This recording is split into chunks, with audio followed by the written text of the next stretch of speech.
Profesor, vamos a comenzar por lo que está ocurriendo en Estados Unidos, sobre todo en el área de Texas, y es que esto se ha calificado como terrorismo doméstico.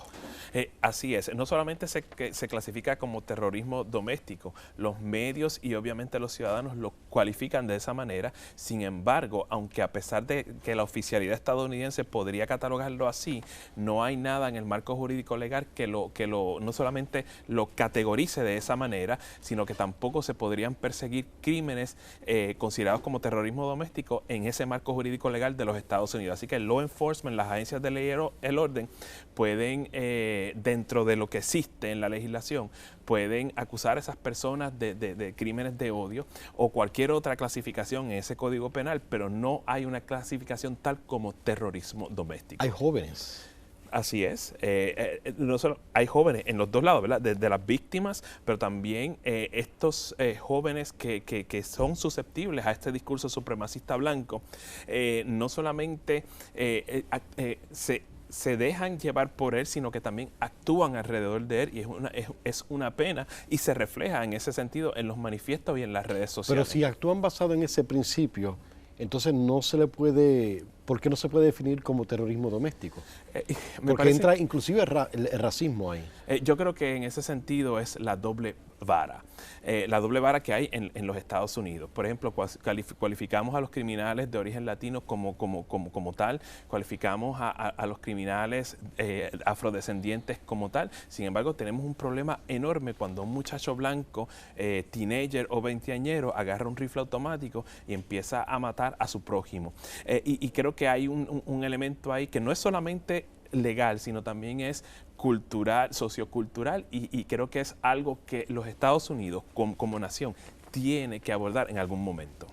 Bueno, yo no quiero mencionar nombres, a usted le toca análisis, pero lo cierto es que también dentro de los diferentes análisis y debates que se dan, se puede decir que estos jóvenes también, sobre todo en el caso del El Paso, Texas, pues pueden seguir personas que tienen mucha influencia en los Estados Unidos. Absolutamente. A través de las redes sociales, y uno de ellos, ustedes lo conocen bien, ha dicho que las personas que entran por esa frontera son invasores. Exactamente, como si fuera una horda de personas que entran. ¿Hemos dicho nombre? No hemos dicho nombre, pero lo cierto del asunto es, y lo que yo siempre les reitero a mis estudiantes en inglés, discourse is policy. El discurso se convierte en política pública, sobre todo si es emitido por un ente habilitado de poder como el presidente de los Estados Unidos. Y en ese sentido hay que tener mucho cuidado con lo que dice, porque en el momento en que tú comienzas tu campaña diciendo que los mexicanos no solamente son invasores, sino que son traficantes de drogas y criminales, tú habilitas a otros no solamente a aceptar ese pensamiento, sino a darse permiso para actuar alrededor de esa idea distorsionada. Entonces, ¿qué efectos tienen los temas como lo es la migración, la seguridad fronteriza y lo que es entonces identidad nacional en esa raya que cruza fronteras y que llega al racismo? En tanto y en cuanto tú definas la identidad estadounidense como una exclusivamente eurodescendiente, caucásica o blanca, es problemática, porque entonces defines a los otros que, aunque sean ciudadanos americanos, tienen dos o tres tonos de color más oscuro, no son americanos. Entonces tienes ahí un elemento de definición no solamente exclusivo, sino también excluyente. Tenemos entonces el tema de la restricción de armas, y estuve leyendo, y por eso tengo estos papeles aquí, que es la balacera número 251, que se ha reportado en lo que va del año 2019. Es decir, que Estados Unidos está enfrentando una situación sumamente peligrosa. Sí, a niveles endémicos. Y no solamente esto es un reclamo de los demócratas o de los liberales.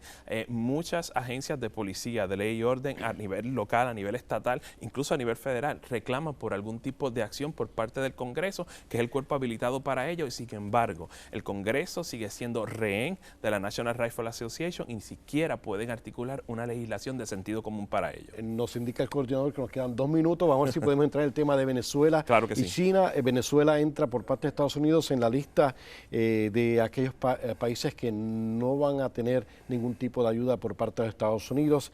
En el caso, entra Venezuela en la lista de Corea del Norte, Irán, Siria y Cuba.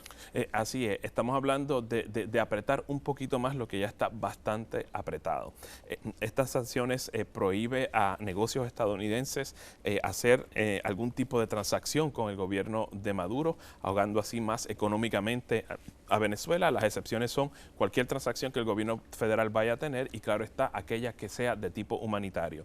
Pero nuevamente estamos hablando de una cosa de una medida que asfixia no necesariamente a los miembros del gobierno venezolano, sino al resto del pueblo, pero sí termina recrudeciendo y anquilosando y atornillando las actitudes del gobierno alrededor de eso, que lo proyectan como una especie de agresión. Sigue la guerra entre China y Estados Unidos, nuevos aranceles por parte de Estados Unidos a China. Eso va a continuar hasta que Washington no suavice sus opiniones. Vamos a estar hablando de este tema, sobre todo porque China tiene un problema serio y es que su economía se está empezando a ralentizar producto de eso. China dice que esto está afectando la economía mundial. ¿Es cierto ese argumento o una medida de presión para buscar aliados? Absolutamente. Estamos hablando de dos potencias, superpotencias económicas que dominan el mercado global. Por lo tanto, una guerra comercial entre ellas, con las conexiones que tienen, termina menoscabando el resto de las dinámicas económicas alrededor del mundo. ¿Quería globalización? Toma globalización. Muchas gracias, profesor Claro José que Rivera. sí.